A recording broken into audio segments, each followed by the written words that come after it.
Okay, ध्यान दो, start करते हैं न्यू चैप्टर। पढ़ो, को चैप्टर का नाम क्या है? Mechanical properties of solid. बराबर, हार्ड नहीं, बहुत इजी चैप्टर समझो, बहुत ज़्यादा ही कुछ इजी है। कुछ इसमें इसके लिए तुमको कुछ बेसिक्स आना चाहिए। याद है फर्स्ट चैप्टर करने के टाइम पे ये सब ऐसा उन्होंने सॉल्व किया था, स्ट्रेस, इसका डायमेंशन निकाला था, याद है? कल की परसों जो सॉल्व किया था ना हमने, हाँ, स्ट्रेस किया था, स्ट्रेन किया था, याद है? स्ट्रेन वगैरह सब पढ़ाया था ना तुमको, इसका डायमेंशन तुमने निकाले थे। इसके बारे में रहेगा, देखते हैं क्या है। चलो पढ़ते हैं। फर्स्ट क्वेश्चन पढ़ो, क्या है? डीफॉर्मिंग फोर्स। नाम में ही उसका मतलब है डीफॉर्मिंग, मतलब साइज और शेप या तो दोनों चेंज कर देगा। ऐसा फोर्स जो साइज, शेप या फिर दोनों को चेंज करता है उसको बोलेंगे डीफॉर्मिंग फोर्स। समझा?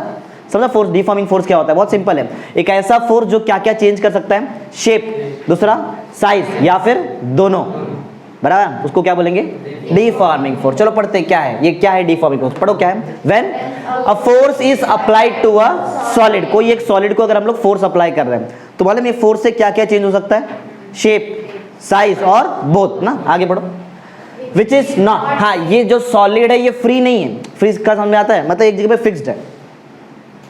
अभी समझो, चलो इसके लिए एज्यूम कर लो, एक सॉलिड है ना, इसको मैंने ये जगह पे फिक्स करके रखा है, ये यहाँ से हिल नहीं सकता है, तो मैंने इसे फोर्स लगाया, देखो यहाँ से ऊपर से फोर्स लगाया, शेप चेंज हो गया। बराबर ना, पहले ऐसा था ना, बराबर, अब ऐसा, पहले एकदम प्रॉपर रेक्टेंगल वगैरह टाइप में था, अब ऐसा चेंज कर दिया, शेप चेंज हो सकता है, साइज चेंज हो सकता है, दोनों भी चेंज हो सकता है। समझा? तो फोर्स तुम लोग अप्लाई कर रहे हो किस पे? सॉलिड पे। और ये सॉलिड है कैसा? फिक्स्ड। फिक्स समझ आ रहा है? वो अपना पोजीशन चेंज नहीं कर सकता, ऐसा है। तो when a force is applied to a solid which is not free to move, मतलब वो फिक्स्ड है। बराबर, क्या होगा? पढ़ो। द साइज, साइज चेंज हो सकता है, और शेप, और दोनों भी चेंज हो सकता है, साइज, शेप और both. Changes due to change in the relative position. ये मॉलिक्यूल्स, केमिस्ट्री तो पढ़ा है ना, ये मॉलिक्यूल से बना रहेगा ना, बराबर, कुछ मॉलिक्यूल से। उस मॉलिक्यूल का पहले देखो, ये अगर स्केल ऐसा है तो सब मॉलिक्यूल्स बराबर इस पोजीशन में रहेंगे ना, जो भी ऐसा। बराबर, जब मैंने चेंज कर दिया, इसका ऐसा फोर्स लगा दिया, अब मॉलिक्यूल का पोजीशन चेंज। अरे पहले मॉलिक्यूल इस लाइन में था, अब मैंने यहाँ पे मॉलिक्यूल यहाँ पे आ गया ना। समझा? ऐसा क्यों हो रहा है? शेप क्यों चेंज हो रहा है? Due to relative change in position of molecule. बराबर, मॉलिक्यूल का पोजीशन चेंज हो जाता है due to change in relative position of molecule, such force is called as deforming. बहुत सिंपल सा फर्क है। डीफॉर्मिंग फोर्स क्या है? जब भी हम लोग फोर्स अप्लाई करते हैं कोई भी सॉलिड पे या फिर कोई भी बॉडी पे जो फिक्स्ड है, क्या क्या चेंज हो सकता है? शेप, साइज और बोथ। क्यों चेंज होता है? Due to change in the relative position of molecule. उस टाइप के फोर्स तुम लोग क्या बोलेंगे? सिंपल है ना? अरे हार्ड नहीं है, बहुत सिंपल है, बिना देख के बोलने आएगा। बोलो क्या था, बताओ। When force is applied to a solid which is not free to move, क्या होगा? द शेप, द साइज और शेप और both changes due to change in the relative position of the molecule. बराबर, इस टाइप के such force is called as deforming force. Simple है, अरे hard नहीं है, एकदम सिंपल टॉपिक है इस चैप्टर में। समझा? डीफॉर्मिंग फोर्स क्या है? नाम में ही है डीफॉर्मिंग फोर्स, मतलब वो फोर्स जो फॉर्म चेंज कर देगा। समझा? डीफॉर्म कर देगा, शेप, साइज या फिर दोनों चेंज कर देगा। समझा? एकदम सिंपल। डीफॉर्मिंग फोर्स के वजह से जो होता है उसको बोलते हैं डीफॉर्मेशन। समझा? डीफॉर्मेशन क्या है? डीफॉर्मिंग फोर्स की वजह से जो भी इसका फॉर्म चेंज हो जाएगा वो उसको क्या बोलेंगे? डीफॉर्मेशन। चलो पढ़ते हैं क्या है डीफॉर्म। पढ़ो क्या? The change in shape, size, दोनों भी तो हो सकता है ना, और बोथ ऑफ द बॉडी। क्यों? ड्यू टू, हम लोग बाहर से एक एक्सटर्नल फोर्स लगा रहे हैं ना, due to external force is called as deformation. Simple है ना? सिंपल है कि नहीं? बोलने आएगा क्या है? बताओ क्या हुआ यहाँ पे? The change in shape, size और बोथ ऑफ द, किसका बताना पड़ेगा ना, किसका से, ऑफ द बॉडी, किस वजह से? Due to external force is called as deformation. Simple है, तो स्टार्टिंग का थियरी है। समझा तुमको? ये दो क्वेश्चन क्या है? याद है डीफॉर्मिंग फोर्स क्या था? एक ऐसा फोर्स जो क्या चेंज कर सकता है? शेप, साइज या फिर दोनों। किसका? बॉडी का या फिर सॉलिड का, जो मूव नहीं हो सकता, जो फ्री नहीं है। समझा? बराबर, उस टाइप के फोर्स को बोलते हैं डीफॉर्मिंग फोर्स। फिर पढ़ा डीफॉर्मेशन, इजी है ना, इजी टॉपिक है, आज कुछ हार्ड नहीं है। नेक्स्ट क्वेश्चन पढ़ो क्या है? इलास्टिसिटी। बराबर, इलास्टिसिटी देखते हैं क्या है इलास्टिसिटी। देखो बहुत सिंपल सा कंसेप्ट है। देखो मेरे हाथ में इलास्टिसिटी, समझो ये जो बॉडी है ये इलास्टिक बॉडी है, ये इलास्टिक बॉडी। बराबर, अब क्या कर रहा हूँ मैं इस पे? देखो फोर्स दो तीन तरीके का रहता है। एक फोर्स जो मैं ऊपर से अप्लाई कर रहा है इसको क्या बोलेंगे? Applied force. मैं अप्लाई कर रहा है ना, अप्लाइड फोर्स। यही फोर्स तुम्हारे इस सॉलिड का फॉर्म भी चेंज कर रहा है। अरे फॉर्म पहले ऐसा था, अब चेंज हो गया ना, तो ये जो फोर्स मैं अप्लाई कर रहा है इसको क्या बोलेंगे?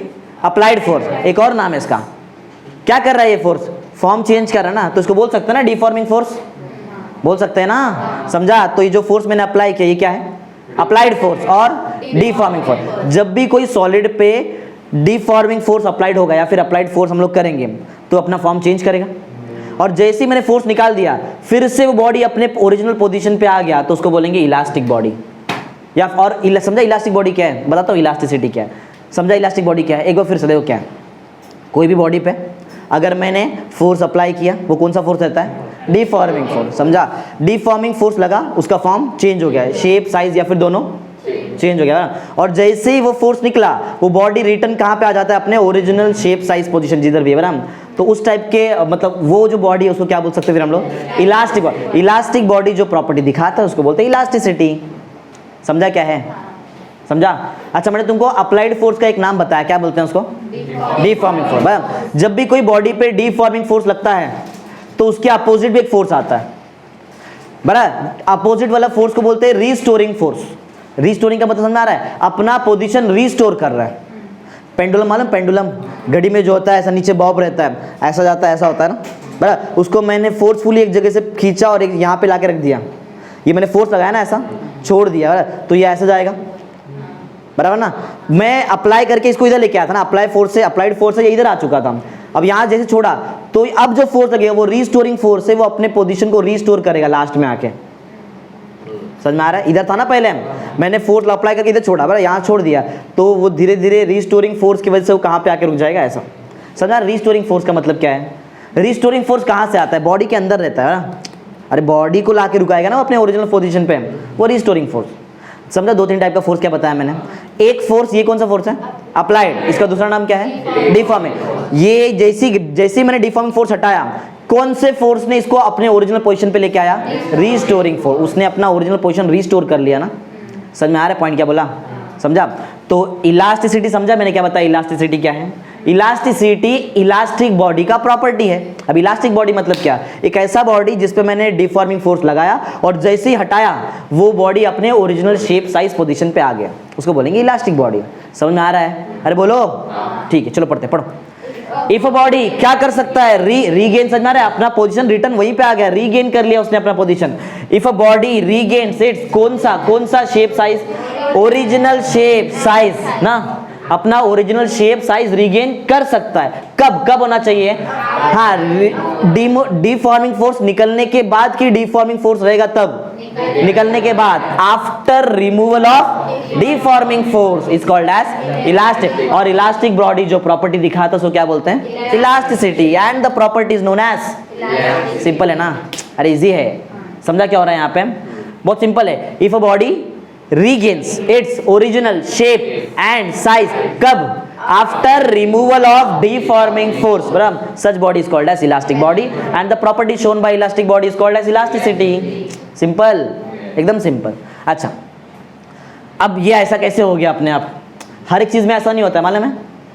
क्ले देखा है, क्ले दिया है, उसको एक बार प्रेस करो तो तुमने आप फोर्स अप्लाई किया ना, डिफॉर्मिंग फोर्स किया, डिफॉर्मिंग फोर्स लगाया, क्या रिटर्न अपने पोजीशन पे आता है, रिटर्न शेप लेता है, नहीं, वो अलग टाइप का बॉडी है, समझा। उसको बोलेंगे प्लास्टिक बॉडी, आगे पढ़ेंगे प्लास्टिक बॉडी। हर बॉडी ऐसा नहीं करता है। डो मालूम है, डो घर पे रोटी बनाने के टाइम पे जो आटा बनाते हैं, डो मालूम है ना, जब उसमें करते हैं ऐसा ना, तो क्या रीगेन अपना शेप करता है क्या, वो वैसे का वैसे रह जाता है, वो भी किस में आता है, प्लास्टिक बॉडी में, मालूम है ना, बराबर ना। चलो पढ़ते, समझा इलास्टिक बॉडी क्या था, इलास्टिसिटी समझा। अच्छा ये क्यों हुआ ऐसा, क्योंकि रीस्टोरिंग फोर्स के पास इतना कैपेबिलिटी था कि वो अपने बॉडी को ओरिजिनल पोजीशन पे लेके आ पाए ना, इसके लिए ऐसा हुआ। सेकंड पॉइंट, हियर जो रीस्टोरिंग फोर्स के पास कैपेबिलिटी है, here restoring force is strong enough, इतना है, इतना ताकत तो उसके पास है कि वो बॉडी को रिटर्न अपने ओरिजिनल पोजीशन शेप साइज में लेके आ सकता है, समझा। Here the restoring force is strong enough to bring displaced molecule, याद है पहले मॉलिक्यूल यहाँ पे थे, मैंने इसको डिस्प्लेस कर दिया था और जैसे ही डिफॉर्मिंग फोर्स हटा ये पूरा का पूरा मॉलिक्यूल अपने ओरिजिनल पोजीशन पे आ गया ना, समझा। Here the restoring force is strong enough, इतना स्ट्रांग है कि वो जो डिफॉर्मिंग फोर्स की वजह से मॉलिक्यूल ने अपना पोजीशन चेंज कर दिया था, अब वो उसको कहां पे लेके आएगा, अपने ओरिजिनल पोजीशन पे लेके आ जाएगा, सिंपल, समझा। Enough to bring the displaced molecule to their original position. चलो कुछ एग्जांपल देखते हैं। मेटल, रबर, क्वार्ट्ज एक ग्लास होता है, बराबर, क्वार्ट्ज एक, मालूम है इस दुनिया का सबसे ज्यादा इलास्टिक मटेरियल है सिल्वर, चांदी, मालूम है, इस दुनिया का सबसे इलास्टिक मेटल क्या है? चांदी, सिल्वर। सबसे बेस्ट कंडक्टर क्या होता है? सिल्वर होता है। सिल्वर इज द बेस्ट, लेकिन यूज नहीं कर सकते ना हम लोग। वायरिंग में क्या यूज करते हैं? कॉपर। सिल्वर यूज करेंगे तो रातों रात वायर गायब, समझा? इसके लिए सिल्वर नहीं, समझा क्या रहेगा? चलो देखते हैं। हाँ, तो समझा इलास्टिसिटी क्या है, इलास्टिक बॉडी क्या है, क्या है रिस्टोरिंग फोर्स, कौन सा अप्लाइड फोर्स है, क्या डिफॉर्मिंग फोर्स है, समझ में आ रहा है? अरे आगे इसका एप्लीकेशन करना है तो समझ लो यहाँ पे सब कुछ चीज समझ में आया। अब पढ़ते क्या? प्लास्टिसिटी। प्लास्टिसिटी कौन दिखाएगा? प्लास्टिक बॉडी, प्लास्टिक नहीं, प्लास्टिक बॉडी, समझा? बराबर, प्लास्टिक बॉडी का वो देखो इसका अपोजिट रहेगा। यहाँ पे मैंने अप्लाइड फोर्स लगाया, इसका फॉर्म चेंज हुआ, मतलब डिफॉर्मिंग फोर्स लगा दिया। जैसे ही डिफॉर्मिंग फोर्स हटाया, वो अगर बॉडी अपना शेप रीगेन नहीं करता है तो उसको क्या बोलेंगे हम लोग? और अगर रीगेन करेगा तो इलास्टिक बॉडी, समझा? समझ आ रहा है? चलो पढ़ते हैं, कहाँ गए? हाँ पढ़ो, सिंपल है same. If the body does not regain its shape size and return, मतलब वहीं का वहीं रह जाता है। वो ज्यादा बेंड करेंगे थोड़ा बेंड हो जाता है, बराबर ऐसा, वहीं का वहीं रह जाएगा। एंड रिटेन्स इट्स अल्टर्ड, मतलब वो शेप जो अब उसके पास है, चेंज करने के बाद पेपर ले लो, बराबर, इसके पास कोई पर्टिकुलर शेप रहेगा, शेप साइज है ना।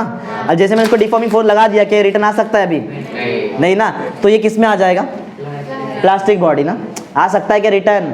नहीं आ, समझा? प्लास्टिक बॉडी क्या है, सिंपल। और ये कौन सा शेप बताओ इसके पास रहेगा? अभी अभी जो शेप, ये जो शेप इसके पास है, यही शेप वो रिटेन करने वाला है। सर सर्कल नहीं है रे, कुछ भी हो सकता है, बराबर। चलो पढ़ते हैं, पढ़ो पॉइंट, पढ़ो पढ़ो। इफ फिर से पढ़ो, एक बार पढ़ लो ना। If a body does not regain its shape size, बराबर, एंड कौन सा शेप रिटेन कर लेता है? वो जो अभी उसके पास रिटर्न फोर्स अप्लाई होने के बाद जो फोर्स है, बराबर, and retains it's Altered shape और साइज। और ये कब होता है बताओ ऐसा? वो जो डिफॉर्मिंग फोर्स निकलना चाहिए कि उसके पहले था ऐसा? अरे ये पहले मैंने इसको डिफॉर्म किया ना डिफॉर्मिंग फोर्स से, अब इसके बाद का प्रोसेस है ना ये। हाँ तो वही है ना, upon removal of deforming force is called as plastic body. Plastic body जो प्रॉपर्टी दिखाएगा उसको क्या बोलेंगे? प्लास्टिसिटी। एंड द प्रॉपर्टीज का देखो ना, सेम तो सेम पॉइंट है ना, अरे सेम सेम पॉइंट है, समझा? यहाँ पे रिस्टोरिंग फोर्स इतना स्ट्रॉन्ग इनफ था कि वो अपने जो मॉलिक्यूल, जो डिस्प्लेस्ड मॉलिक्यूल थे, उनको रिटर्न अपने पोजीशन पे लेके आ गया। इधर ऐसा होएगा? अगर ऐसा होता तो फिर तो वो शेप रीगेन कर लेता। लेकिन पढ़ रहे हैं हम प्लास्टिसिटी। पढ़ो पॉइंट नंबर 2, सेम वैसे ही पॉइंट है, पढ़ो।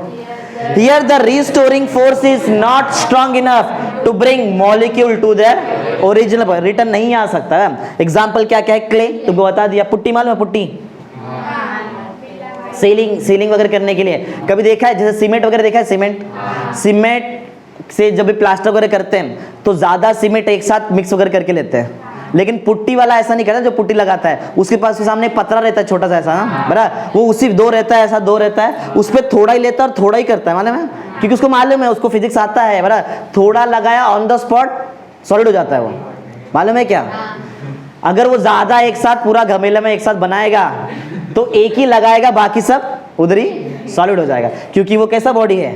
प्लास्टिक ना, प्लास्टिक बॉडी है, समझा? वो अपना जैसे उसको शेप मिल गया वैसे ही वो रिटर्न कर लेगा, फिर वो रिटर्न नहीं आएगा। समझ में आता है? समझो क्यों थोड़ा थोड़ा लगाता है? क्योंकि उसको मालूम है जितना मैंने लिया है वही उतना ही एक टाइम पे मैं लगा सकता है ना, समझा? एक साथ पूरा नहीं बनाता कभी भी वो, समझा? पुट्टी याद रहेगा। और मालूम है थिक मड, मालूम है ना, बराबर? नहीं रे चलो समझा पॉइंट, समझा क्या है? समझा डिफॉर्मिंग फोर्स क्या होता है, डिफॉर्मेशन क्या होता है, इलास्टिसिटी क्या है, प्लास्टिसिटी क्या है। लेकिन एक देखो सिंपल सा कंसेप्ट है, इस दुनिया में ऐसा कोई बॉडी नहीं है जो एकदम प्रॉपर तरीके से प्लास्टिक है, बराबर, और एकदम प्रॉपर तरीके से इलास्टिक भी है। रबर भी लेंगे, उसको थोड़ा ऐसा खींच लेंगे, जब छोड़ेंगे तो थोड़ा सा तो उसका साइज बढ़ जाता है, इतना देखा रहेगा। तो कोई भी चीज दुनिया में परफेक्टली प्लास्टिक या फिर परफेक्टली इलास्टिक नहीं है, समझा? समझ आ रहा पॉइंट क्या है? चलो अब पढ़ते हैं क्या है परफेक्टली इलास्टिक, जबकि ऐसा इस दुनिया में एग्जिस्ट नहीं होता है। हम लोग आइडियल बोल सकते हैं, आइडियल प्लास्टिक बॉडी, समझ में? आइडियल समझ में आता है? इमेजिनरी ऐसा। तो पढ़ते हैं क्या है, देखो नाम में ये परफेक्टली का मतलब क्या है? एकदम एग्जैक्ट ओरिजिनल पोजीशन रीगेन करेगा, एग्जैक्ट साइज शेप या फिर दोनों रीगेन करेगा, जैसा ओरिजिनल था ना एग्जैक्ट वैसा ही रीगेन कर लेगा। लेकिन ऐसा आइडियली होता नहीं। देखते चलो पढ़ते, पढ़ो क्या सेम वही पॉइंट है, ये इधर का ही पॉइंट है same. If a body regains its shape size, कैसा? कंप्लीटली, पूरा का पूरा और इंस्टेंटली, जैसे हटाया वैसे ही, समझा? Instantly upon removal of deforming force is called as perfectly elastic body. समझा क्या है? ये भी शेप साइज रिगेन करता है, ये भी करता है, लेकिन इसमें फर्क क्या है? ये इंस्टेंटली कर लेता है और कंप्लीटली करता है पूरी तरह से। समझ में आया? समझा? ऐसा बॉडी इस दुनिया में एग्जिस्ट आइडियली बोल सकते हैं, आइडियल कंडीशन होता है बराबर। आइडियल कंडीशन में जो क्वार्ट्ज का फाइबर होता है ना, क्वार्ट्ज का फाइबर, इसको तुम लोग यूज कर सकते हैं as a perfectly elastic body. बराबर? समझा क्या है? अभी तक समझा जो पढ़ाया? चलो अब यहाँ से नया चीज चालू होता है। ये तो आगे का तो मैथमेटिक्स है, बहुत इजी। सबको इतना याद है कि जो पढ़ाया मैंने?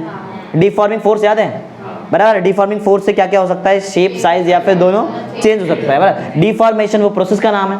इलास्टिक बॉडी में शेप, साइज या फिर दोनों रीगेन होता है। बराबर? एग्जांपल क्या क्या बताओ? मेटल, रबर, क्वार्ट्ज जो फाइबर होता है, इसको तुम लोग क्या एज्यूम कर सकते हैं? As a ideal perfectly elastic body. बराबर? हाँ। फिर प्लास्टिसिटी में याद है क्या क्या एग्जांपल है? ये तो बहुत इजी से एग्जांपल है। क्ले हो सकता है, पुट्टी हो सकता है, थिक मड हो सकता है। बराबर? बहुत सारा एग्जांपल उसमें डाल सकते हैं। चलो पढ़ते हैं स्ट्रेस क्या होता है। अब यहाँ से जो भी चीज़ है ना वो मैथमेटिकल चीज़ है, मैथमेटिकल कंसेप्ट पढ़ेंगे यहाँ से। स्ट्रेस क्या होता है? स्ट्रेस देखो, स्ट्रेस समझाने के लिए वैसे स्ट्रेस जो है ना वो 3 टाइप का रहता है, 3 टाइप का स्ट्रेस रहता है। अब वो किसके बेसिस पे 3 टाइप का स्ट्रेस बनाया वो बताता हूँ। देखो क्या स्ट्रेस मतलब क्या? एक पर्टिकुलर फोर्स पे, सॉरी एक पर्टिकुलर एरिया पे जो डिफॉर्मिंग फोर्स लग रहा है उसको बोलते हैं स्ट्रेस। अब देखो ये स्केल वो तुम्हारा वाला स्ट्रेस नहीं, वो अलग स्ट्रेस है। बराबर? ये यहाँ का ये फिजिक्स का स्ट्रेस। बराबर? स्केल, बराबर, मैं इस पे फोर्स अप्लाई करूं तो उसको अप्लाइड फोर्स बोलेंगे, या फिर दूसरा नाम क्या है? हाँ। क्या वो फोर्स मैं हर जगह अप्लाई करूँगा क्या? इसमें एक पर्टिकुलर एरिया पे होएगा ना। समझो ये तुम्हारे देखने के लिए ऐसा समझा, यहाँ पे ये फिक्स्ड है ऐसा, मैं इधर फोर्स अप्लाई कर रहा है तो एक पर्टिकुलर एरिया पे फोर्स अप्लाई हो रहा है ना, तो स्ट्रेस। समझा? Force applied per unit area is called as simple. जब अप्लाइड फोर्स को तुम लोग डिवाइड करेंगे किससे? एरिया से, तो बनता है स्ट्रेस। मैथमेटिकल पैरामीटर है। समझा? स्ट्रेस क्या है? अरे बोलो, इजी है। एक पर्टिकुलर एरिया में कितना फोर्स लग रहा है उसको बोलते हैं स्ट्रेस। समझा? इसी को प्रेशर ही बोलते हैं। मालूम है? प्रेशर का भी तो फॉर्मूला ये होता है, फोर्स अपॉन एरिया, किया था ना डायमेंशन में। समझा? तो प्रेशर और स्ट्रेस का यूनिट मैच भी होता है। प्रेशर का यूनिट पास्कल होता है, याद है? प्रेशर का यूनिट क्या होता है? पास्कल। नहीं मानो तो अभी सुन लो, प्रेशर का यूनिट क्या होता है? पास्कल। बराबर? वैसे बहुत सारे यूनिट है। बराबर? एटमॉस्फेरिक प्रेशर का यूनिट एटीएम भी होता है, एटमॉस्फेरिक प्रेशर। बराबर? पढ़ा ना अपने केमिस्ट्री में, एटीएम वगैरह भी होता है। ठीक है, चलो देखते हैं। तो स्ट्रेस का मतलब समझा क्या है? एक पर्टिकुलर एरिया में कितना फोर्स लग रहा है। ये फोर्स कौन सा फोर्स है? डिफॉर्मिंग फोर्स, इसको बोलेंगे स्ट्रेस। सिंपल। बराबर? पढ़ो। Stress is defined as applied force per unit, applied deforming force per unit area. बराबर ना? बोलो, इजी है। तो इसका फॉर्मूला क्या आएगा? Deforming force upon area. Magnitude देखना है कि वेक्टर देखना है? यहाँ बताओ। मैग्नीट्यूड ना। बराबर? तो मैग्नीट्यूड ऑफ एफ बार, समझा रहा? मॉड लिखा है, इसका मतलब क्या है? मैग्नीट्यूड। बराबर? हम लोग डायरेक्शन नहीं देख रहे हैं वहां पे, समझा रहा है? मैग्नीट्यूड ऑफ एफ बार मतलब फोर्स। मैग्नीट्यूड ऑफ एफ बार को तुम लोग एफ भी लिख सकते हो, पढ़ाया नहीं सब चीज वेक्टर में। हाँ। फोर्स अपॉन एरिया ना, डिफॉर्मिंग फोर्स अपॉन एरिया कोई तो बोलते हैं स्ट्रेस। फॉर्मूला याद रहेगा? सिंपल है। पहला पॉइंट याद है? बोलो जरा, क्या बताओ? Stress is defined as applied deforming force per unit area. Formula क्या होता है स्ट्रेस का? अप्लाइड फोर्स या फिर applied deforming force upon area.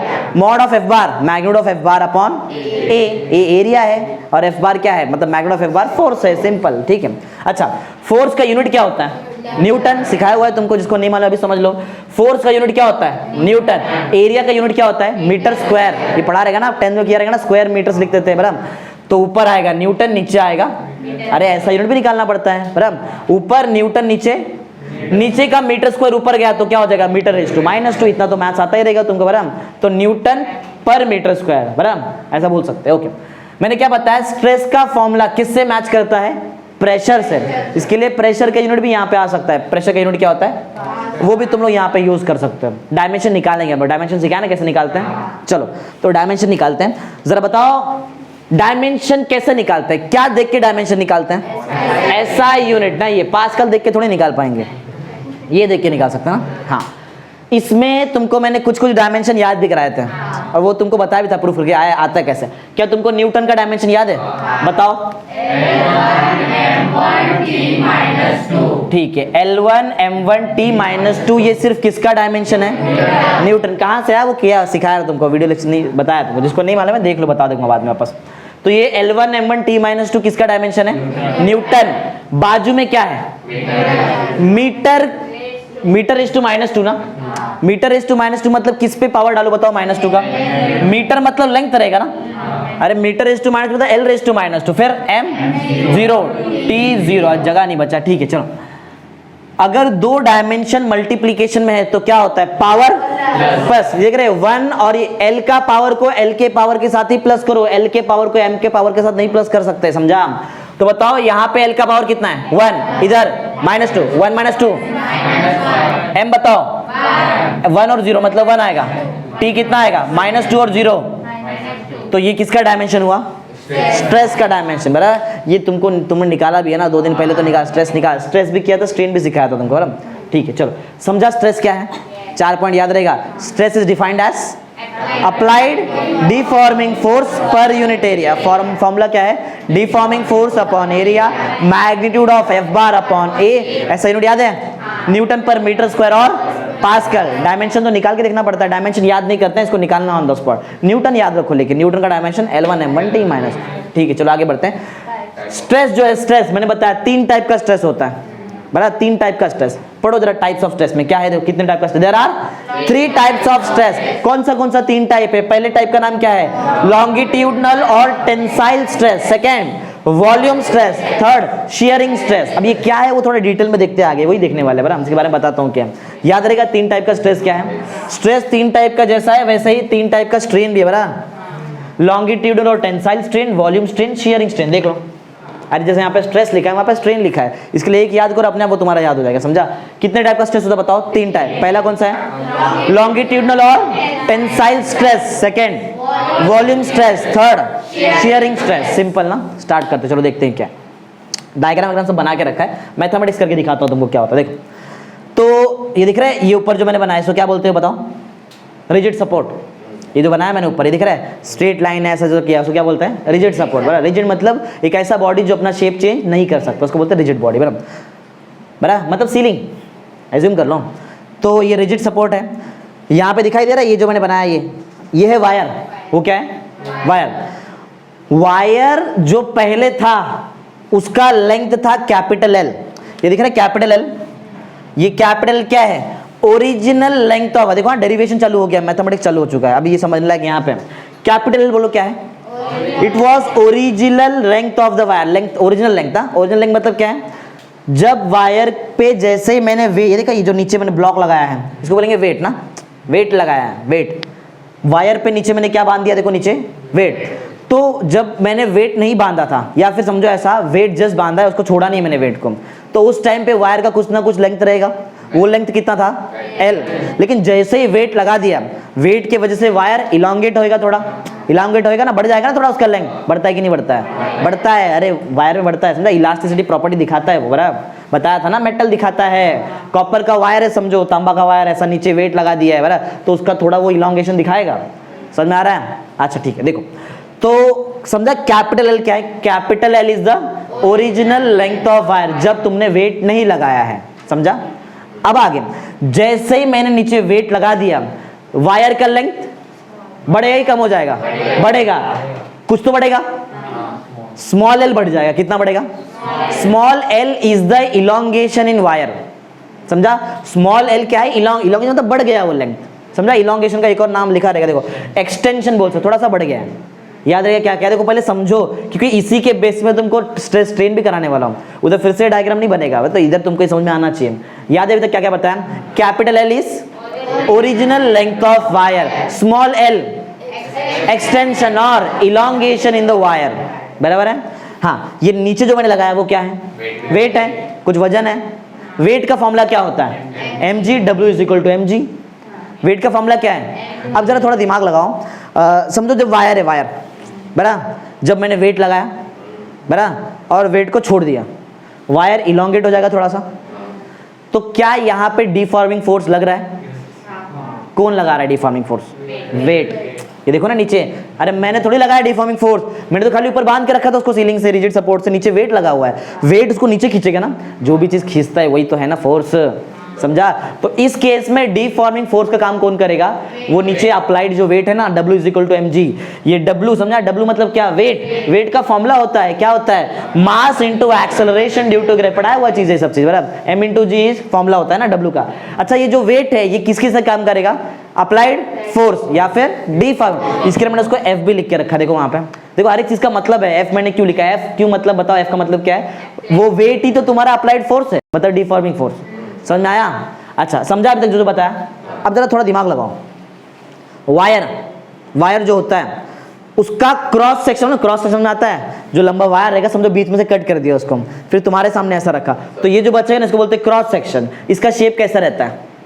Circle.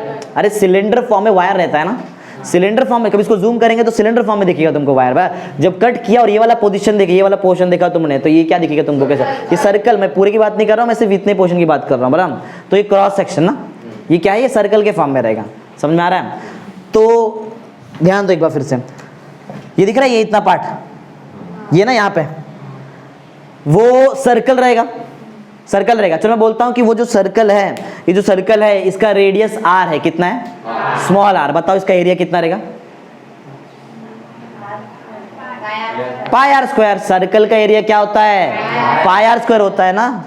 समझ में आ रहा है? चलो, तो ये पाई आर स्क्वायर क्या है? एरिया। किसका एरिया? क्रॉस सेक्शनल एरिया ना, area of cross section of wire. ये क्यों लिखा है मैंने? सब यूज होएगा डेरिवेशन में, इसके लिए लिख के रख दिया पहले। समझा? कैपिटल क्या है? बोलो क्या था? Original length of the wire, small l extension और इलॉन्गेशन इन द वायर।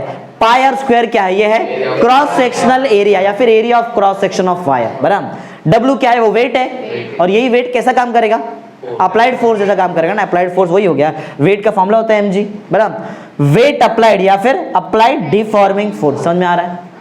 अब देखो, अभी जो मैं तुमको यहाँ पे अभी जो डिफाइन पढ़ाऊंगा ना, यही डिफाइन 6 बार आने वाला है इसमें। अभी आगे जो पढ़ाऊंगा यही डिफाइन कितने बार आएगा? 6 बार। एक बार आएगा लॉन्गिट्यूडनल और टेंसाइल स्ट्रेस में, सेम डिफाइन आएगा वॉल्यूम में, सेम आएगा शेयरिंग में आएगा, सेम यहाँ पे 3 बार आने वाला है। तो एक समझ लो, अपने आप तुमको 6 का 6 डिफाइन अभी याद हो जाएगा, बराबर? तो देखो पॉइंट समझा तुमको? तो जो डायग्राम में बताया, समझ में आ रहा है? वायर का लेंथ क्यों बढ़ रहा है? वेट लगाया है नीचे। चलो देखते हैं क्या हो रहा है जरा यहाँ पे। देखो क्या पॉइंट, बहुत सिंपल है। क्या यहाँ पे अप्लाइड फोर्स है, मतलब डिफॉर्मिंग फोर्स है? क्या वो डिफॉर्मिंग फोर्स पर्टिकुलर एरिया पे लग रहा है? कौन से एरिया पे लग रहा है? Cross sectional area. तो क्या यहाँ पे स्ट्रेस आएगा? अरे फोर्स रहेगा और एरिया रहेगा तो स्ट्रेस आएगा। ये स्ट्रेस की वजह से क्या बढ़ रहा है? लेंथ। इसके लिए बोलते हैं इसको लॉन्गिट्यूडनल स्ट्रेस। समझा? हर एक चीज का नाम है, क्यों बोल रहे हैं समझा? इसको लॉन्गिट्यूडनल क्यों बोल रहे हैं? अलोंग द लेंथ एक्सपांशन हो रहा है। समझ में आ रहा है? अब आगे जब पढ़ाऊंगा तुमको वॉल्यूम स्ट्रेस, तो वहां पे किस में चेंज होएगा? वॉल्यूम में, वॉल्यूम में। समझा ना? समझ आ रहा पॉइंट? चलो पढ़ते इधर फिर से रिटर्न आते हैं। समझा तुमको नाम लॉन्गिट्यूडनल क्यों बोला या फिर टेंसाइल क्यों बोला है? समझा? क्योंकि अलोंग द लेंथ चेंज हो रहा है, लेंथ बढ़ रहा है, बराबर? चलो, तो पॉइंट बहुत सिंपल सा है। जब डिफॉर्मिंग फोर्स मैंने अप्लाई किया, वो डिफॉर्मिंग फोर्स से क्या चेंज हो गया? लेंथ। लेंथ हुआ ना चेंज। इस टाइम पे जो स्ट्रेस एसोसिएटेड रहेगा उसको हम लोग क्या बोलेंगे? लॉन्गिट्यूडनल और टेंसाइल स्ट्रेस। फिर से सुनो क्या हो, देखो मैंने डिफॉर्मिंग फोर्स अप्लाई किया, बराबर? डिफॉर्मिंग फोर्स अप्लाई किया, इस डिफॉर्मिंग फोर्स की वजह से क्या चेंज हो रहा है? लेंथ। ये पॉइंट पहले समझो, फिर डिफाइन सिखाता हूं ना तुमको क्या, बराबर? मैं क्या अप्लाई कर रहा हूं बताओ? यहाँ पे डिफॉर्मिंग फोर्स, इसकी वजह से क्या चेंज हो रहा है? लेंथ, बराबर? इस टाइम पे जो स्ट्रेस एसोसिएटेड रहेगा इस वायर से उसको क्या बोलेंगे? लॉन्गिट्यूडनल और टेंसाइल स्ट्रेस। समझा? बहुत सिंपल है। व्हेन अ डिफॉर्मिंग फोर्स, दिख रहा है deforming force, when a deforming force produces change in the length of the wire, the stress associated is called as longitudinal और टेंसाइल स्ट्रेस। समझा define क्या है? यही डिफाइन 6 बार आने वाला है, तो ध्यान से समझ लो। समझा पॉइंट क्या है? बोल सकते हो बिना देख के? चलो एक बार बोलो जरा, फिर से बोलो, फिर देखते हैं क्या। बताओ। When a deforming force produces change in the length of the wire, the stress associated is called as longitudinal और टेंसाइल स्ट्रेस। याद भी हो गया, इजी एकदम, बराबर? इतना कुछ हार्ड नहीं है। समझ गया ना डिफाइन क्या है? डायग्राम समझा है, ये सब क्या है, सब कुछ समझ में आ गया। चलो इसका फॉर्मूला करते हैं, बराबर?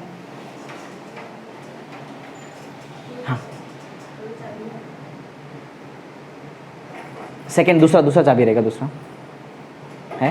हाँ बोलो। ओके, तो स्टार्ट करते हैं डेरिवेशन। जरा यहाँ पे ध्यान दो। लॉन्गिट्यूडनल स्ट्रेस, अरे डिफाइन पढ़ लिया, डायग्राम देख लिया, चलो मैथमेटिक्स भी तो कर लो थोड़ा बहुत।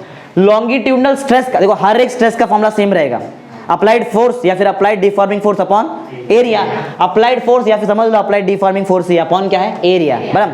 अच्छा एक बात बताओ, अप्लाइड डिफॉर्मिंग फोर्स कौन अप्लाई कर रहा है, बताओ वो डिफॉर्मिंग फोर्स कौन कर रहा है इस डायग्राम में, वेट कर रहा है। वेट का फॉर्मूला क्या होता है, mg। तो अप्लाइड डिफॉर्मिंग फोर्स एक्चुअल में है क्या, m into g, where m is mass of the body, बराबर, या फिर mass of the block, and g is acceleration due to gravity. Okay, area पे लग रहा है, एरिया तो सर्कल का था, सर्कल का एरिया होता कितना है, पाई आर स्क्वायर, बन गया फॉर्मूला फॉर लॉन्गिट्यूडनल स्ट्रेस। समझा क्या है, अरे इजी है ना, ये चैप्टर इजी है, बड़ा लॉन्गिट्यूडनल स्ट्रेस।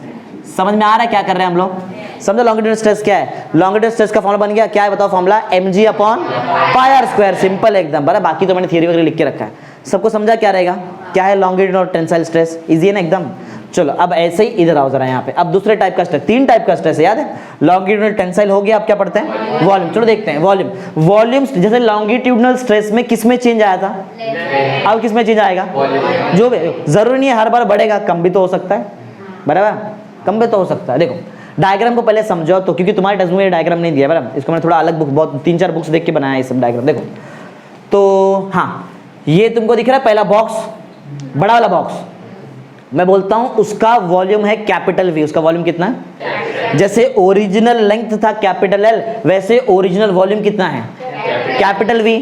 समझा कैपिटल V क्या है, सैनिटाइज करके रखना, सैनिटाइज करके रखना उधर बाजू में, हाँ समझा क्या है कैपिटल V, बोलो कैपिटल V क्या है, ओरिजिनल वॉल्यूम, बराबर, ऑफ द बॉडी, कोई भी कुछ भी बॉडी हो सकता है, कैसे भी हो सकता है, बराबर। अच्छा ओके, ओरिजिनल वॉल्यूम है, जरा आजू बाजू से देखो क्या लग रहा है वहां पे, फोर्स नहीं है, P लिखा है, प्रेशर है वो, DP ना, DP, अरे चारों जगह से मैंने D मतलब क्या है, स्मॉल, D क्या रिप्रेजेंट करता है, स्मॉल को या फिर चेंज को, ये सब सिखाया हुआ है ना तुमको, D किस चीज को रिप्रेजेंट करता है, तो स्मॉल, या तो चेंज को रिप्रेजेंट करेगा, चेंज तो हो नहीं सकता यहाँ पे, स्मॉल रहेगा ना, स्मॉल प्रेशर, बराबर। तो हमारे पास एक वॉल्यूम था, कितना वॉल्यूम पहले, पहले कितना वॉल्यूम है, V, कैपिटल V, चार साइड से क्या लगा दिया, प्रेशर, कितना प्रेशर लगा रहे हैं, स्मॉल प्रेशर है, कितना प्रेशर है, DP।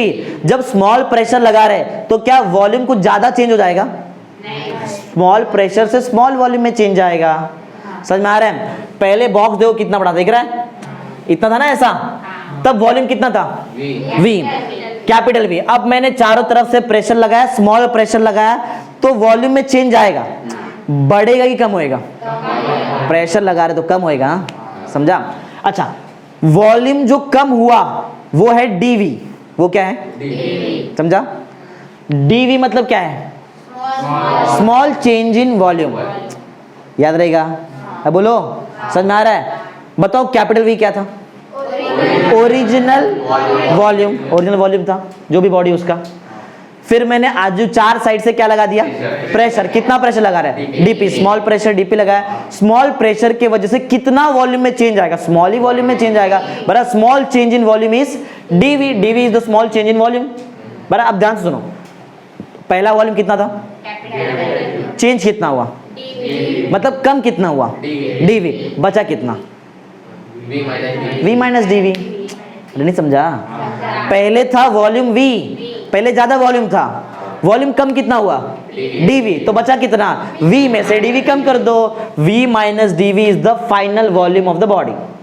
समझा क्या है, V माइनस DV। देखो हर एक चीज को पहले समझो, ये पढ़ना तो कोई भी कर ले, कोई भी याद कर सकता है, मतलब जरा समझो ना उसका क्या है। तो समझा कैपिटल V क्या था, capital V was the original volume of the body, small change in volume is DV, small pressure DP, समझा, final volume of the body V minus DV। समझ में आया, ये याद है क्या इधर का, capital L original length, small L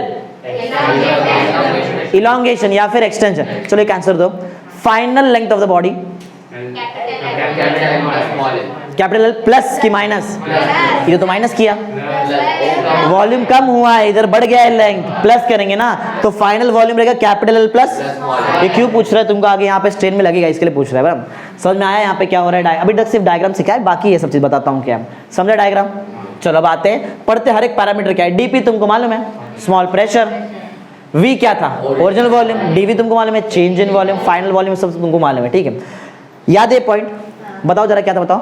When deforming force produces, ये वाला, change in the length of the body, the stress associated is called as longitudinal और टेंसाइल। सेम पॉइंट यहाँ पे, लेकिन अब यहाँ पे जो स्ट्रेस है वो क्या चेंज कर रहा है? पॉइंट इसके से बनाओ, सिर्फ लेंथ की जगह पे क्या आएगा? वॉल्यूम। बताओ जरा, स्टार्ट करो, कैसा रहेगा? When deforming force produces change in the volume of किसका? Body, the stress associated is called as volume stress। समझा? वही लिखा हुआ है, पढ़ लो, देखो पढ़ लो एक बार, पढ़ो क्या है। When applied force मतलब deforming force, एक ही बात है। Produces change in the volume of the body, the stress associated is called as volume stress। समझ में आया क्या है? बोलो। अरे इजी है ना, बताया ना, 6 बार आना है, 2 बार आ चुका है। लेंथ में चेंज, अब वॉल्यूम आगे वो शेप में चेंज करेंगे, शेयर में। चलो पढ़ते हैं, डेरिवेशन करते हैं। देखो, हाँ ये तो बेसिक फॉर्मूला है। अरे बेसिक फॉर्मूला है, डिफॉर्मिंग फोर्स मतलब ये अप्लाइड फोर्स, बराबर। चलो अब यहाँ पे क्या होना। अच्छा एक बात बताओ, अगर मुझे समझो प्रेशर लिखना है, अप्लाइड प्रेशर, प्रेशर का फॉर्मूला आता है? हाँ वो भी एक है। थ्रस्ट मतलब फोर्स ना, बराबर। अप्लाइड प्रेशर का फॉर्मूला बोलो क्या रहेगा? फोर्स मतलब वही फोर्स, अप्लाइड फोर्स, बराबर। लिख देता हूँ, चलो। अप्लाइड फोर्स ना, अपॉन क्या आएगा? एरिया, बराबर है। मुझे ऊपर पुट करने के लिए अप्लाइड फोर्स का आंसर चाहिए। बताओ अप्लाइड फोर्स क्या रहेगा? AF लिख देता हूं, समझ लो, अप्लाइड फोर्स, बराबर। अप्लाइड फोर्स क्या रहेगा? एरिया इधर भेजना पड़ेगा ना, तो क्या आएगा? अप्लाइड प्रेशर है कितना? अप्लाइड प्रेशर बताओ। अरे कितना प्रेशर अप्लाई कर रहे थे? DP अप्लाई कर, उसको ही तो बोलते हैं स्मॉल प्रेशर। अप्लाइड प्रेशर के साथ किसको मल्टीप्लाई करना पड़ेगा? एरिया। चलो एरिया को मैं A ले लेता हूं, या फिर एरिया लेने, तो क्या प्रॉब्लम है? बराबर है। अगर ये मैं अप्लाइड फोर्स का आंसर उठा के इक्वेशन 1 में पुट करूं, ये दिख रहा है ये वाला पार्ट, अगर मैं इसको उठा के कहां पुट करूं? इक्वेशन 1 है, तो बताओ जरा मेरे को, वॉल्यूम स्ट्रेस, आधा कैलकुलेशन माइंड में करना पड़ेगा, जरा ध्यान दो। कितना आएगा? ऑब्वियस है, सिंपल है ना।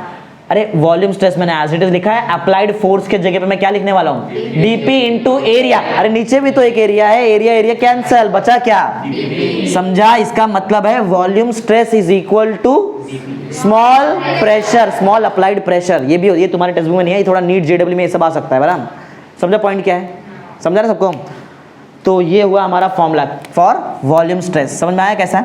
ऐसा एक ऊपर भी हम लोगों ने फॉर्मूला बनाया ना, ये किसके लिए था? For longitudinal stress. समझ में आ रहा है ना सबको क्या कर रहे हैं हम लोग? चलो अब आगे बढ़ते हैं। समझ गया ना? इजी है ना? नेक्स्ट पढ़ो क्या है?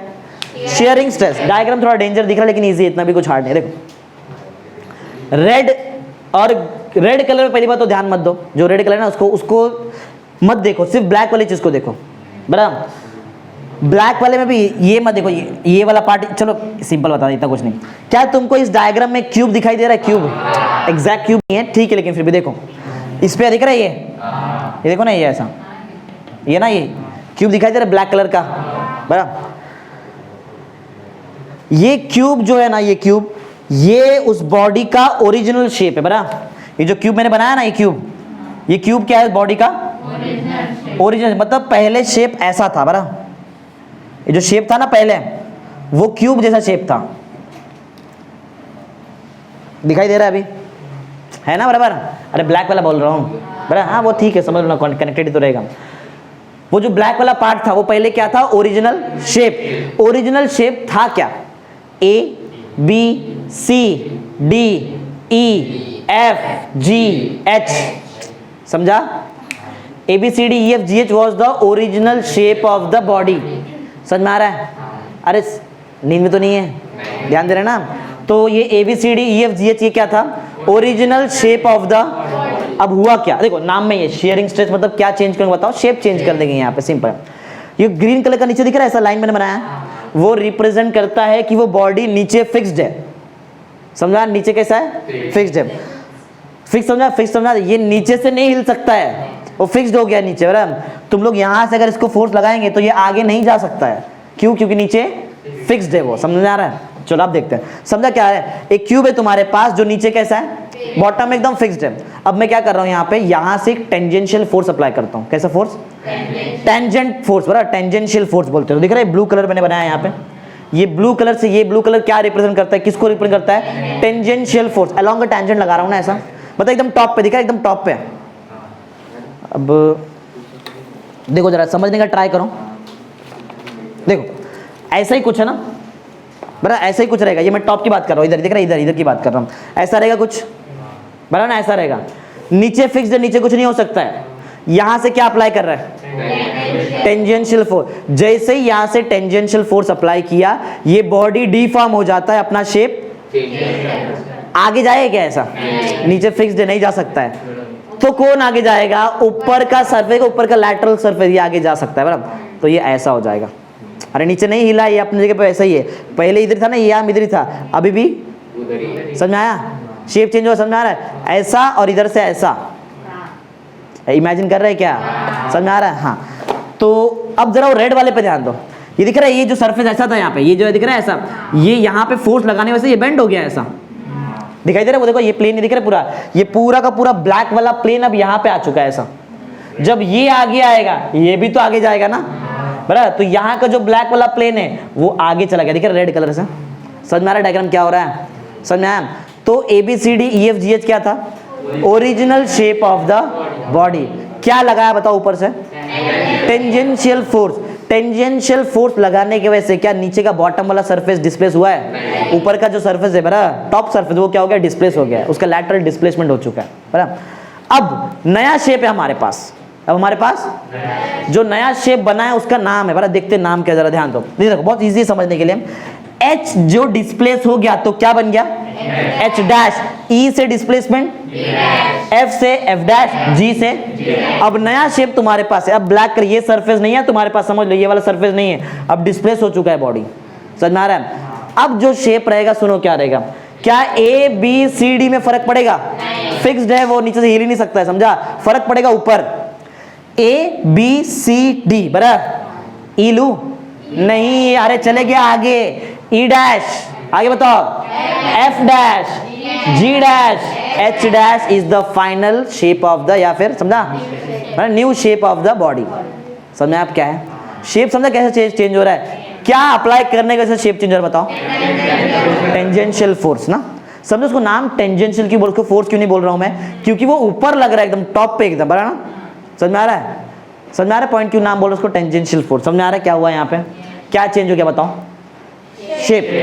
पहले था क्यूब जैसा शेप, बराबर, पहले क्यूब जैसा था, बराबर, या फिर क्यूबॉइड हो सकता है, क्यूबॉइड हो सकता है, बराबर। अब जो नया शेप आया है उसको बोलेंगे पैरेललोपाइप्ड। क्या बोलेंगे? पैरेललोपाइप नहीं, पाइप्ड, PIPED ऐसा नाम है, बराबर। ये 12th में आएगा, पढ़ेंगे। पहले था शेप क्यूबॉइड जैसा, पहले कैसा शेप था?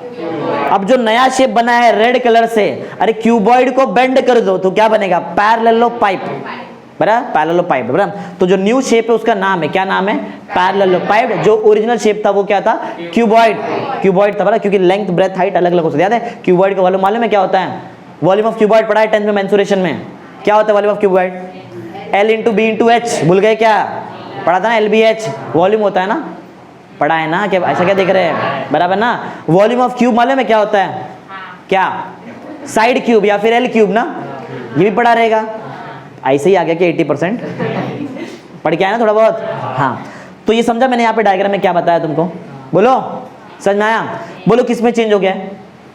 शेप में चेंज। क्या नीचे वाला बॉटम वाला सरफेस चेंज हुआ है, उसका डिस्प्लेसमेंट हुआ है? नहीं, सिर्फ टॉप का सरफेस का हुआ है। और किसके से हुआ है? Tangential force. अब डैश में आ गया जो कुछ भी चीज है, बराबर, समझ में आया? चलो देखते हैं अब क्या होता है। देखो, तो ये तुमको मालूम है ABCDEFGH वो क्या था? ABCD, E dash, F dash, G dash, H dash क्या है? New shape. क्या बोलेंगे उसको? पैरेललोपाइप। पहले क्या था? क्यूबॉइड, बराबर। एक बात बताओ जरा मेरे को, जितना डिस्प्लेसमेंट ये E से, E वाले पॉइंट का हुआ है E डैश बनने के लिए, ये पॉइंट E, ये वाला पार्ट E से E डैश चले गया ना, क्या इससे कुछ अलग डिस्प्लेसमेंट हुआ रहेगा H से H डैश की? उतना ही हुआ रहेगा, उतना ही हुआ रहेगा। क्या उतना ही F से F डैश हुआ रहेगा?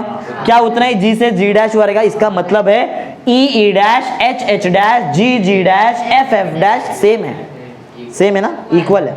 समझ में आ रहा है क्या हो रहा है? अरे हर एक पॉइंट सिखा रहा है तुमको क्या हो रहा है यहाँ पे, समझ में आ रहा है? चलो आगे बढ़ते हैं। पॉइंट वही सेम, किस में चेंज हो रहा है बताओ? डिफाइन याद है इधर वाला? बनाओ जरा खुद से, उधर देखो, मैं बनाओ खुद से क्या है बताओ।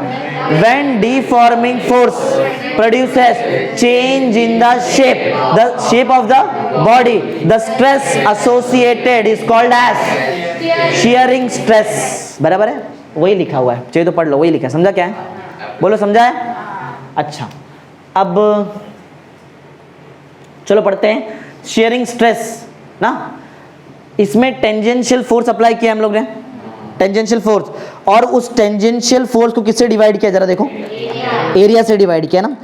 तो बताओ टेंजेंट, वैसे तो यहाँ पे कुछ हमने उसको लिया वगैरह नहीं है, कुछ फॉर्मूला वगैरह नहीं बनने वाला, सिंपल जस्ट उतना ही लिखेंगे उसके बाद। Tangential force upon area. बताओ टेंजेंशियल फोर्स को क्या मैं डायरेक्ट एफ से डिनोट कर दूं? यहाँ पे कोई फॉर्मूला वगैरह नहीं बनेगा, सिंपल ये फॉर्मूला उधर बनेगा, स्ट्रेन में बनेगा, शेयरिंग स्ट्रेन में, अभी नहीं बनेगा। बराबर। एरिया ए ले लूँ? अरे एरिया ए ले लेते, जो भी यहाँ पे चेंज हुआ रहेगा, जिसमें ऐसा जो पर्टिकुलर एरिया पे अब तुमने फोर्स लगा रहेगा टेंजेंशियल फोर्स, वो एरिया ए। कुछ फॉर्मूला वाला नहीं है, सिंपल बेसिक फॉर्मूला। बराबर। शेयरिंग स्ट्रेस का फॉर्मूला क्या रहेगा? एफ बाई ए, सिंपल है, कुछ ज़्यादा कोई फॉर्मूला वाला नहीं है। समझा पॉइंट क्या हुआ यहाँ पे? बोलो समझा है? सबका फॉर्मूला याद है क्या तुमको? बताओ फर्स्ट वाला लॉन्गिट्यूडनल स्ट्रेस का फॉर्मूला क्या था? mg upon pi are square. बराबर। सेकंड जो पढ़ा है volume stress dp equal to dp होता है। बराबर। फिर थर्ड जो पढ़ा है वो तो बेसिक फॉर्मूला एफ बाई ए। चलो समझा कि बताओ तुमको स्ट्रेस समझ में आ गया पूरा?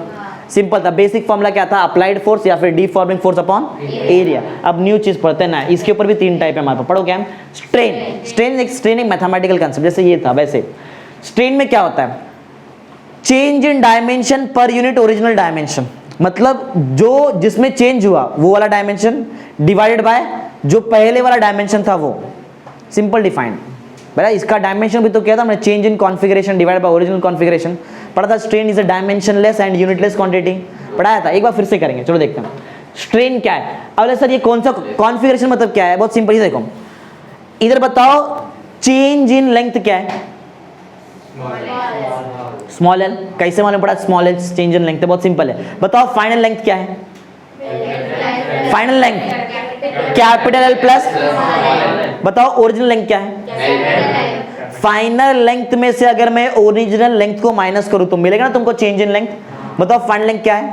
Capital L plus small L minus original length capital L cancel. अरे माइनस एल, इधर पहले प्लस एल था ना, समझ में आता है इतना मैथमेटिक्स? तो बीच में बचा क्या? Small L. और देख के भी तो लगता है ना चेंज इन लेंथ, सिंपल है। बराबर। तो इसका डिफाइन क्या रहेगा? स्ट्रेन एक्शन में होता क्या है? चेंज इन कॉन्फिगरेशन या फिर change in dimension divided by original dimension.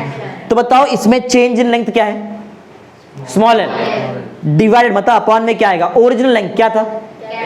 समझा? इसी को बोलते हैं स्ट्रेन। ये लॉन्गिट्यूडनल स्ट्रेन में आ जाएगा। वैसे मैं तुमको सिखा रहा हूँ डायमेंशन, मतलब एक टाइम पे लेंथ तुम्हारे लिए डायमेंशन जैसा काम कर रहा है, फिर बाद में वॉल्यूम में चेंज आएगा तो वॉल्यूम तुम्हारे लिए डायमेंशन जैसा काम करेगा, बाद में शेप में चेंज आएगा ना यहाँ पे, तो शेप तुम्हारे लिए डायमेंशन में काम करेगा, डायमेंशन जैसा। तो बोलने का मतलब है change in dimension per unit original dimension, ऊपर चेंज और नीचे ओरिजिनल। सिंपल। चलो पढ़ते, पढ़ो क्या है? Strain is defined as change in dimension per unit. अरे मैं जो बोल रहा हूँ वही लिखा है, मैं तो लिखा है ना, बराबर। Change in dimension per unit, simple है। बराबर। अब खुद ही सोचो, इधर चेंज इन तुमने लेंथ बताओ क्या बताया? चेंज इन डायमेंशन इस केस में क्या है? Small L upon original dimension क्या है? Small L upon capital L. Small L length है, कैपिटल एल भी लेंथ का यूनिट मीटर होता है, मीटर मीटर कैंसिल। क्या इसके पास कोई यूनिट रहेगा? जो भी पढ़ रहे हैं स्ट्रेन, स्ट्रेन के पास कोई यूनिट नहीं रहने वाला है। क्या इसके अगर यूनिट नहीं है तो क्या कोई डायमेंशन रहेगा? डायमेंशन भी नहीं है, मतलब strain is a unitless and dimensionless quantity. समझा? इसका आंसर एक प्योर नंबर रहने वाला है। समझ में आ रहा है? पढ़ो point number 2, it is dimensionless and unitless quantities. बताया ना कैसे आ रहा है, क्यों आ रहा है, समझ में आ रहा है? अरे लेंथ का यूनिट कैंसिल हो जाएगा ना, क्या बचेगा? नंबर, मतलब नंबर, प्योर नंबर रहेगा वो। पढ़ो। अच्छा ये है क्या? ये दो क्वांटिटी का डिफाइन मतलब डिवाइड है ना। अरे ऊपर स्मॉल एल आया था और डिनोमिनेटर में क्या आया था? कैपिटल है। ऊपर भी लेंथ, डिनोमिनेटर में भी लेंथ। अगर सेम क्वांटिटी है तो दोनों कैंसिल होके तभी तो बना ना यूनिटलेस। मतलब बोलने का मतलब है जो स्ट्रेन है वो डिवाइड है या फिर रेशियो है किसका? सेम क्वांटिटीज का ना, लेंथ अपॉन लेंथ। बराबर। Third point, it is the ratio of, अरे बोलो, आधे लोग तो ऐसा नींद में लगते हैं, बोलेंगे कब? बोलो। It is the ratio of two similar quantity, दो सेम क्वांटिटी या फिर सिमिलर क्वांटिटी का रेशियो है, बराबर, डिवाइड है। समझ में आ रहा पॉइंट ना? अच्छा लास्ट पॉइंट क्या है, स्ट्रेन इज अ, मालूम है जब यूनिट है नहीं तो आंसर तो नंबर आएगा, बराबर है। चलो अब इसके बेस पे पढ़ते जब हम लोग आगे तो और एकदम डिटेल में समझ में आएगा तुमको क्या हो रहा है। जैसे स्ट्रेस 3 टाइप का था, कौन सा 3 टाइप का स्ट्रेस था बताओ जरा। लॉन्गिट्यूडनल और tensile stress, second volume stress, third जितने टाइप का स्ट्रेस है उतने ही टाइप का स्ट्रेन भी है, पहले बता चुका था मैं तुमको, राइट। पढ़ो जरा 3 टाइप का स्ट्रेन क्या क्या है, लॉन्गिट्यूडनल और tensile strain, second volume strain, third shearing strain. समझ में आ रहा है, इजी इजी, एक एक 1 बाय 1 एक एक पढ़ते जाते, क्या है वही डिफाइन है, वही डिफाइन यहाँ पे भी रहेगा सेम। देखो अब डिफॉर्मिंग फोर्स अगर समझो, देखो पहला वाला पढ़ते हैं, फर्स्ट पढ़ो क्या है पहला क्वेश्चन यहाँ पे, इसका फर्स्ट टाइप लॉन्गिट्यूडनल स्ट्रेन, बराबर वही सेम डिफाइन।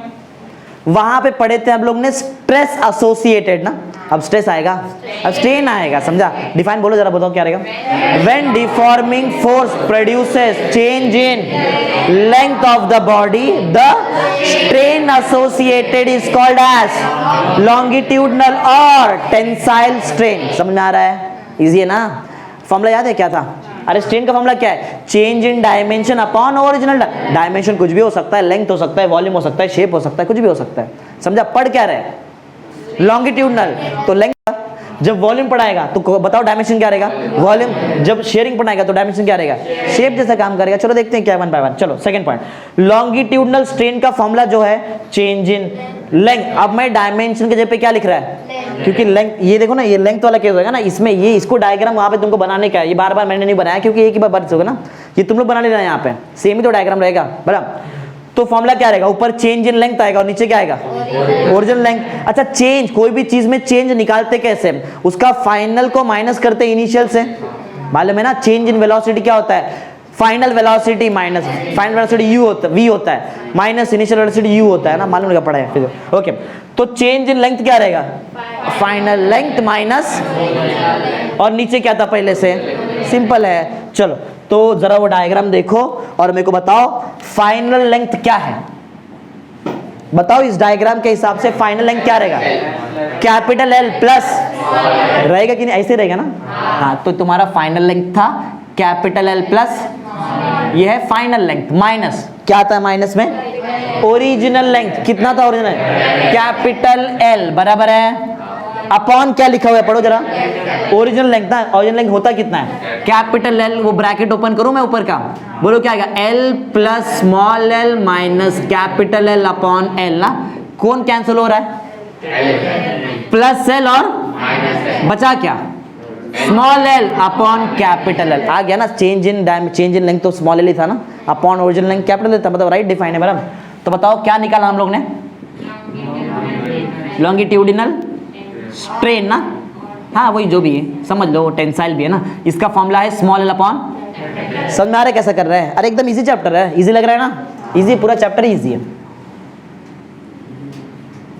चलो नेक्स्ट पढ़ो क्या है, बहुत सिंपल है, चेंज इन डायमेंशन नहीं लिखूंगा, बोलो क्या आएगा, change in volume upon original volume. तुमको सब कुछ याद है क्या, सब कुछ बता दिया है, कितना चेंज हो रहा है क्या हो रहा है सब पहले बता चुका हूं तुमको डायग्राम सिखाने के टाइम पे, बराबर। अब एक बात बताओ, चेंज इन वॉल्यूम का मतलब फाइनल वॉल्यूम माइनस इनिशियल, ना जो भी है, चलो एक ही बात है। तो अब मैं यहाँ पे वो नहीं लिख रहा हूँ फाइनल वाला, ये सब समझ में आ गया ना तुमको, इतना क्या करते हैं, ठीक है। अब आगे बढ़ते हैं, देखो तुमको मालूम है, अच्छा डिफाइन बोला है नहीं, डिफाइन बोलो जरा क्या, उधर देखिए मत बताओ, बोलो क्या रहेगा, when deforming force produces change in volume the strain associated is called as volume strain. Simple है ना, फॉर्मूला याद रहेगा, change in volume upon original. Change in volume का बेसिक फॉर्मूला क्या है, फाइनल वॉल्यूम माइनस, हाँ इनिशियल या फिर ओरिजिनल। बताओ फाइनल वॉल्यूम क्या था, इस डायग्राम में फाइनल वॉल्यूम क्या है, फाइनल मतलब लास्ट में क्या है वॉल्यूम, ये फाइनल था बराबर ना, फाइनल वॉल्यूम था तुम्हारे पास V माइनस, अच्छा माइनस ओरिजिनल वॉल्यूम कितना था, कैपिटल V था, अपॉन क्या आएगा, ओरिजिनल वॉल्यूम कितना है, कैपिटल V। अगर मैंने ब्रैकेट को ओपन किया बोलो क्या मिलेगा तुमको, V minus dV minus V upon capital V, फिर से कुछ तो कैंसिल हो रहा है, प्लस V और क्या बच रहा है बताओ तुम्हारे पास, माइनस में dV अपॉन V। ये किसका आंसर है मालूम है, किसका आंसर है ये, चलो कोई मेरे को एक बात बताओ, ये माइनस साइन कहाँ से आ जा रहा है, पहले तो नहीं आया मेरे को वहां पे माइनस साइन,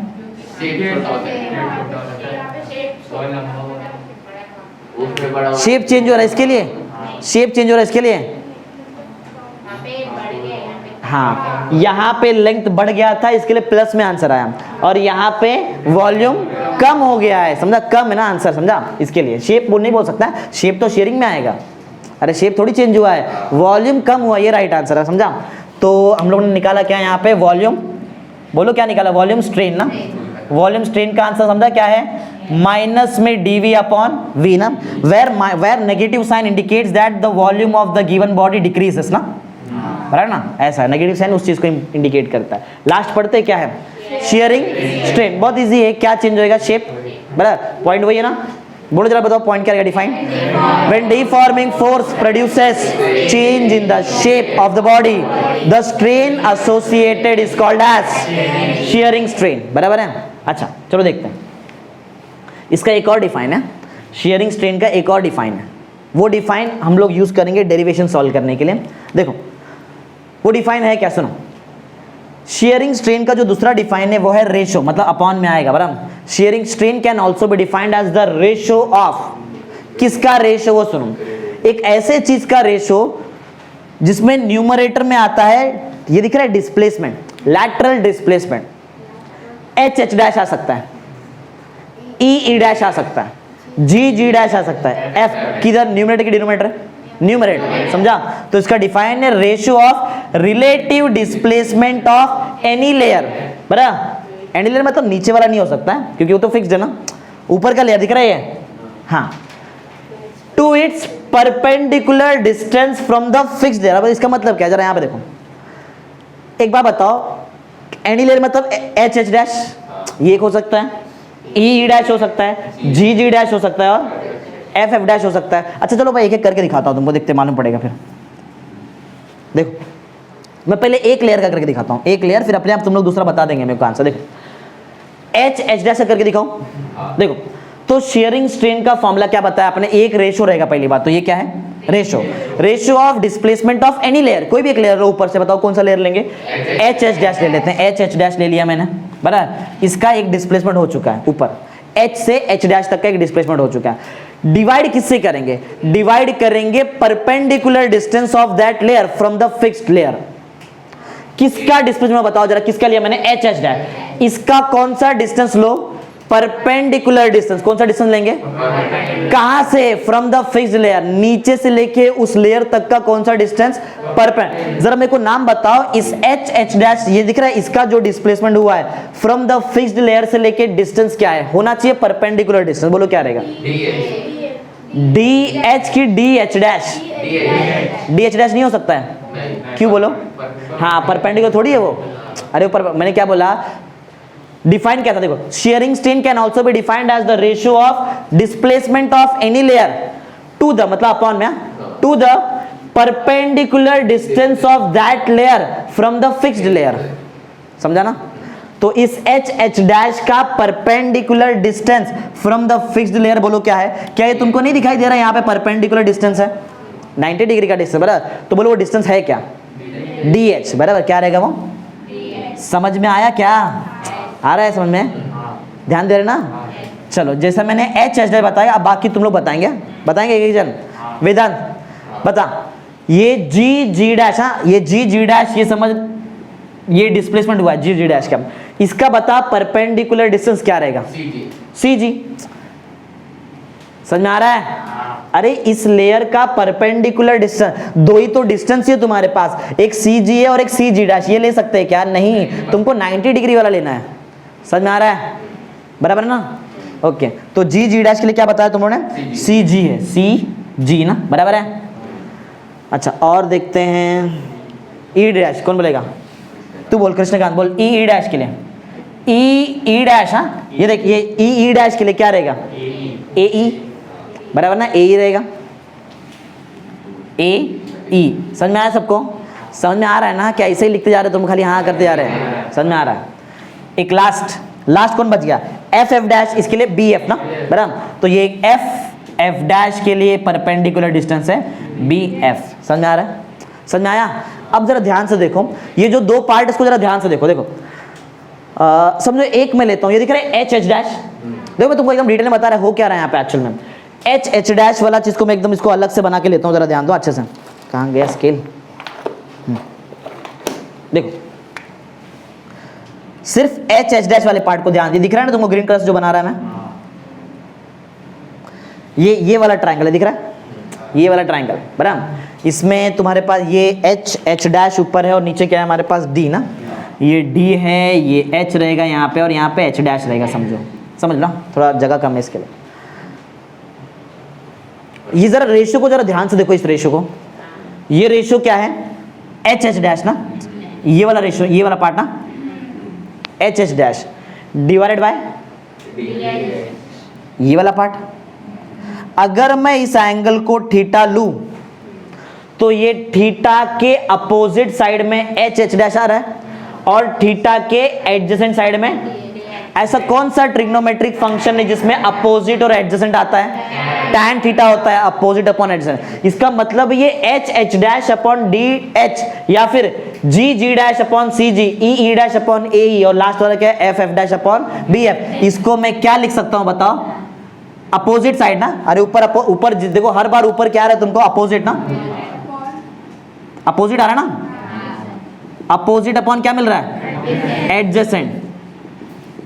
एक्चुअल में ये अपोजिट अपॉन एडजेसेंट है क्या फिर? ये tan थीटा है कि थीटा है? tan थीटा है ना, tan थीटा ना, tan थीटा बराबर। समझ में आ रहा है क्या बोल रहे हैं? समझा? तो जैसे याद है यहाँ पे वॉल्यूम स्ट्रेस का फॉर्मूला क्या आया था? dp, याद है? वैसे इधर भी तुमको फॉर्मूला मिला है शियरिंग स्ट्रेन का, बोलो फॉर्मूला क्या मिला तुमको? अरे वो थोड़ी फॉर्मूला है, tan थीटा ना, शियरिंग स्ट्रेन का फॉर्मूला क्या मिला तुमको? tan थीटा बराबर। साइन थीटा और tan थीटा के पास एक कैपेबिलिटी है कि अगर उसका एंगल छोटा है तो वही सेम एंगल आंसर में आता है। एग्जांपल सिखाता हूं, देखो एग्जांपल बताओ जरा मेरे को, साइन 0 का आंसर। अरे पढ़ाने 10वीं में साइन 0 डिग्री कितना होता है? 0 बराबर है, जो एंगल है वही आंसर है, समझा? क्योंकि ये एंगल छोटा है। सेम ऐसा tan में भी होता है, tan 0 कितना होता है? 0। इसका मतलब है if theta is very small then tan theta is approximately equal to theta, बराबर? समझ में आ रहा है? वही लिखा देखो मैंने, if theta is small, अगर थीटा छोटा रहेगा मतलब थोड़ा सा ही डिस्प्लेसमेंट हुआ है ना, ये वाला थीटा, इसको बोलेंगे थीटा। अगर थीटा बहुत छोटा है तो मैं tan थीटा नहीं लिखूंगा, tan थीटा के जगह पे मैं डायरेक्ट क्या लिख सकता हूँ? थीटा। मतलब शेयरिंग स्ट्रेन का फॉर्मूला थीटा भी हो सकता है। शेयरिंग स्ट्रेन का फॉर्मूला बताओ थीटा कब रहेगा? When theta is very small, समझा? तो पॉइंट देखो एकदम सिंपल है, if theta is very small then tan theta is approximately equal to theta, therefore shearing strain का फॉर्मूला क्या मिला तुमको? थीटा। समझ में आ रहा है क्या क्या हुआ? यहाँ पे इस डेरिवेशन में शेयरिंग स्ट्रेन का 2 फॉर्मूला आया है। अगर थीटा बड़ा रहा तो tan थीटा, अगर थीटा छोटा रहा तो थीटा। सिंपल है बराबर। अच्छा थीटा तो एंगल है, एंगल है, एंगल का यूनिट क्या होता है? रेडियन। रेडियन कोई डायमेंशन होता है? ये सब सिखा दिया तुमको, राइट? तो ऐसा यूनिट रहेगा रेडियन। जैसे डिग्री में देखते थे ना, 10th तक डिग्री में देखते थे, अब तुमको किस में देखना है? रेडियन। अब तुमको थीटा देखना पड़ेगा रेडियन में। बताया ना कैसे रेडियन में कन्वर्ट करते हैं, पहले चैप्टर सिखा दिया तुमको मैथ्स का, उसमें था ये सब। तो ऐसा यूनिट है रेडियन और डायमेंशन नहीं होता है, इसके लिए एल पे भी 0 है, एम पे भी 0 और टी पे भी 0। अच्छा ये जो शेयरिंग स्ट्रेन है ये इक्वल टू एंगल मिला ना, इसको बोलते हैं शेयर एंगल। क्या बोलेंगे इसको? तो इसका मतलब क्या है? Shearing strain is equal to कौन सा एंगल? एंगल ऑफ शेयर या फिर शेयर एंगल। देखो लास्ट में लिखा है मैंने, समझा? अरे बोलो समझा है क्या? ये समझो जो बताया मैंने तुमको यहाँ पे क्या हुआ? सब कुछ याद है? बोलेंगे आंसर? अच्छा सबसे पहले बताओ क्या पढ़ाया मैंने तुमको? Deforming force. डिफॉर्मिंग फोर्स क्या क्या चेंज कर सकता है? शेप, साइज या फिर दोनों, बोथ, बराबर। फिर क्या पढ़ाया? डिफॉर्मेशन। डिफॉर्मिंग फोर्स की वजह से जो चेंज होएगा शेप, साइज या फिर दोनों में, उसको बोलते हैं डिफॉर्मेशन।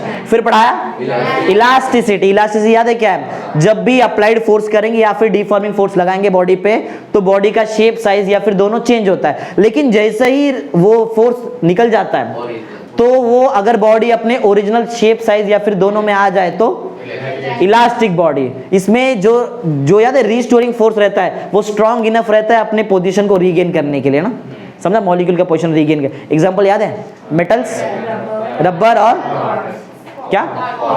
हाँ याद है क्वार्ट्ज, ग्लास एक टाइप का ना।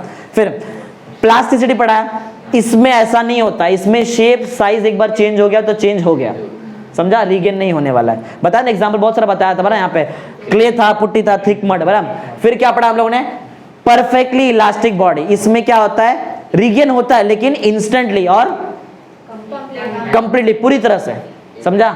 एग्जाम्पल क्या बताया था, क्वार्ट्ज फाइबर, बराबर। हाँ, फिर पढ़ाया स्ट्रेस, ये तो बहुत इजी था ना, अरे पढ़ा ना, सब स्ट्रेस कर लिया, बराबर। स्ट्रेस का बेसिक फॉर्मूला क्या होता है, applied deforming force upon longitudinal stress का फॉर्मूला क्या है, mg upon pi are square, बराबर। फिर क्या पढ़ा है, वॉल्यूम स्ट्रेस, वॉल्यूम स्ट्रेस का फॉर्मूला क्या है, dp। शियरिंग स्ट्रेस पढ़ा है, उसका फॉर्मूला क्या है, f बाय, बेसिक फॉर्मूला। फिर स्ट्रेन पढ़ा है, स्ट्रेन में क्या चेंज होता है, डायमेंशन, उसको डिवाइड करना पड़ेगा ओरिजिनल डायमेंशन। तो लॉन्गिट्यूडनल स्ट्रेन का फॉर्मूला बताओ, क्या, small L by capital L. फिर पढ़ा है तुमको वॉल्यूम स्ट्रेन, इसका फॉर्मूला बताओ, minus dv by capital V. This minus sign indicates that the volume of the body is decreasing ना, डीएफ डिक्रीजेस। शेयरिंग स्ट्रेन पढ़ा है, इसका दो फॉर्मूला है, जब एंगल बड़ा रहेगा तो tan theta, if theta is very small then tan theta is approximately equal to theta, तो थीटा भी हो सकता है। इसके लिए शेयरिंग स्ट्रेन को क्या बोलते हैं, एंगल ऑफ शेयर। समझ में आया आज का लेक्चर जो पढ़ा है, पूरा समझा ना, A to Z जितना ही पढ़ा है, चलो ठीक है।